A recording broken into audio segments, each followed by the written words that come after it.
नमस्कार, मैं कीर्ति और आप देख रहे हैं इन न्यूज और स्वागत है आपका हमारी नई सीरीज में, जहां हम बताते हैं किसी चर्चित नामचीन व्यक्ति के बारे में और आपको ये भी बताते हैं कि कैसे उसका शुरुआती जीवन रहा, क्या कुछ संघर्ष रहे और कैसे वो लोकप्रिय बना या लोगों में उसका डर बना। अपने इस पहले एपिसोड में हम बात करेंगे उस व्यक्ति की जिसने महज 17 साल की उम्र में अपराध की दुनिया में कदम रखा। हम बात करेंगे उस व्यक्ति की जिसने स्कूल कॉलेज के दौरान ही हत्या के मुकदमे दर्ज हो गए, साथ ही कॉलेज पहुंचने से पहले ही जिस पर 1 दर्जन से अधिक हत्या के मामले चलने लग गए।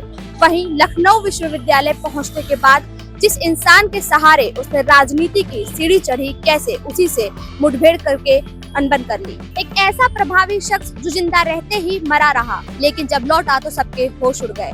हम बात करेंगे ऐसे बाहुबली की जिसके नाम से आज भी जौनपुर डर से कांप उठता है। हम बात कर रहे हैं बाहुबली नेता धनंजय सिंह की, जिनकी महत्वाकांक्षी इच्छाओं ने उन्हें साधारण परिवार में जन्मे साधारण व्यक्ति की जगह बना दिया। यूपी के सबसे बड़े बाहुबली नेताओं में से एक।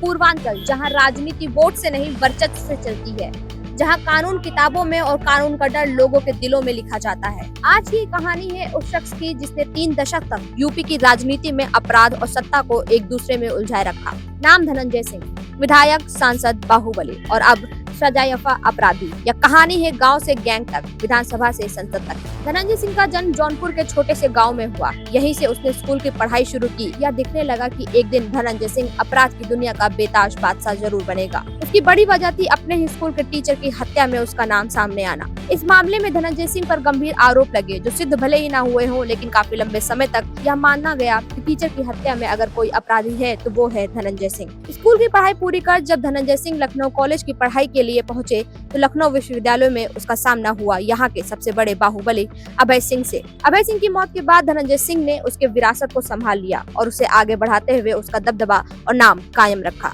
कहा जाता है कि अपने कॉलेज के दौरान ही धनंजय सिंह पर 30 से 40 मुकदमे दर्ज हो चुके थे। लखनऊ विश्वविद्यालय में पढ़ाई के दौरान उन पर जो मुकदमे दर्ज हुए उसमें ज्यादातर मामले हत्या, मारपीट, जबरन वसूली, अपहरण, फिरौती और जमीन कब्जे के मुकदमे थे। इन्हीं आपराधिक छवि के सहारे धनंजय सिंह ने अपराध की दुनिया की सीढ़ी चढ़ना शुरू किया, साथ ही छात्र राजनीति में भी अपना कदम रख दिया। कहा जाता है कि धनंजय सिंह लोगों को डरा धमका कर अपने साथ रखते थे। उनका सीधा फंडा था, दूसरे गुट का या विरोधी व्यक्ति पहले तो उसे डरा धमका कर अपने साथ रखो और अगर ना माने तो उससे दूरी बनाकर दुश्मनी कर लो। इसी राजनीति के सहारे धनंजय सिंह ने अपनी छात्र राजनीति के दौरान अपना ऐसा गुट तैयार किया जिसने धनंजय सिंह के लिए कई आपराधिक वारदातों को खुलेआम अंजाम दिया। ये वो दौर था जब सिर्फ लखनऊ विश्वविद्यालय ही नहीं बल्कि उत्तर प्रदेश के तमाम विश्वविद्यालयों में छात्र राजनीति का दबदबा देखने को मिलता था। यहाँ छात्रों को पढ़ाई से ज्यादा मतलब थी तो उनकी राजनीति से और आपराधिक गतिविधियों से। और इन सबके बीच सबसे बड़ा जो नाम और सबसे प्रभावी जो नाम था वो था धनंजय सिंह का। हालात इतने खराब थे कि जरा सी बात पर यहाँ पर अपराध अपने चरम पे पहुंच जाता। अपहरण करना, लूट करना, धमकी देना, गैंगस्टर वॉर, ये सब आम होता चला गया। 1998 के बीच धनंजय सिंह इतना बड़ा नाम बन चुके थे कि उनके ऊपर दर्जनों मुकदमे दर्ज थे। पुलिस उनके पीछे थी लेकिन वो पकड़ से बाहर। इस दौर में वे खुद को राजनीतिक साजिश का शिकार बताते रहे और उसी साजिश ने उन्हें और बड़ा नाम बना दिया। 1998 में ही पुलिस ने दावा किया कि धनंजय सिंह एनकाउंटर में मारे गए। अखबारों में फोटो छपी, केस बंद हो गया। यह वह समय था जब धनंजय सिंह पर 50,000 का इनाम भी रखा गया था। धनंजय सिंह की मौत की खबर सामने आने के बाद लोगों को लगा कि अब उनका आतंक खत्म हो चुका है और लोगों ने चैन की सांस ली। लेकिन 4 महीने बाद अदालत में जिंदा पेश होकर उन्होंने पूरे सिस्टम को कटघरे में खड़ा कर दिया और सबकी धड़कनें बढ़ा दी। 34 पुलिसकर्मियों पर फर्जी एनकाउंटर का मुकदमा चला। इसी एक घटना ने धनंजय को अपराध की दुनिया का ब्रांड नेम बना दिया। तभी से उनका नाम मोस्ट वांटेड, जो मरा भी नहीं, कहलाने लगा। 2002 में जौनपुर के बड़े बाहुबली विनोद नाटे की मौत ने धनंजय सिंह के लिए सत्ता के दरवाजे भी खोल दिए। विनोद नाटे की मौत से पहले ही धनंजय सिंह ने जौनपुर में अपना माहौल बनाना शुरू कर दिया था। वहाँ के व्यापारियों को धमकाना और उनसे उगाही करना उसका रोज का काम हो गया था। धनंजय सिंह सीधे तौर पर विनोद से भिड़ंत करना चाहते थे, लेकिन उसका यह सपना सच होने से पहले ही विनोद नाटे की मौत हो गई, जिसका पूरा फायदा उठाते हुए धनंजय सिंह ने खुले तौर पर यह ऐलान कर दिया कि अब यहाँ पर केवल और केवल उसका राज चलेगा। अगर किसी ने भी उसके सामने सर उठाने की कोशिश की तो उसका अंजाम बुरा होगा।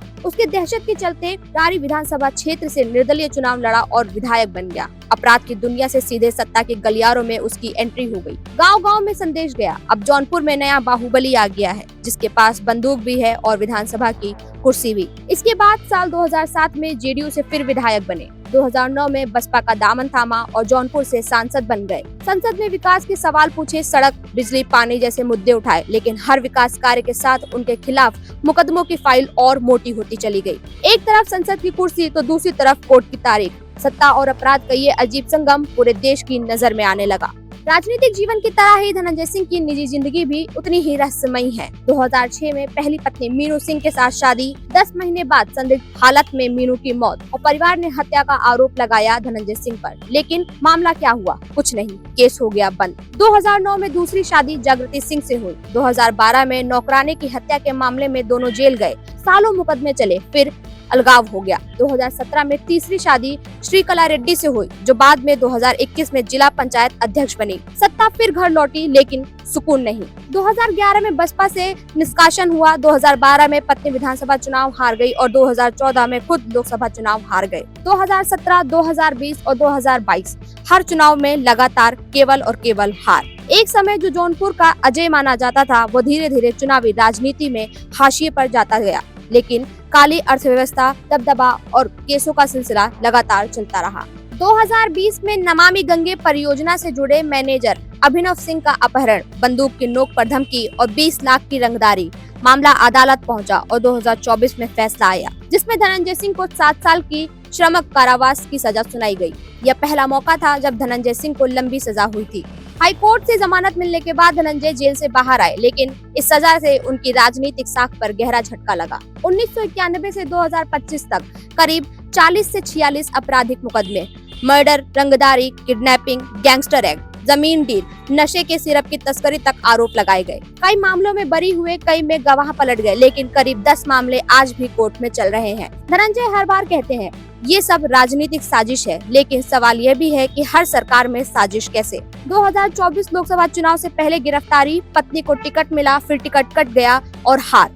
इसके बाद धनंजय सिंह ने बीजेपी को समर्थन देने का ऐलान कर दिया। जेडीयू से दूरी, बसपा से तनाव और सपा से पुरानी दुश्मनी। जौनपुर में आज भी ठाकुर वोट उनके साथ है, लेकिन नई पीढ़ी उनसे दूरी बना रही है।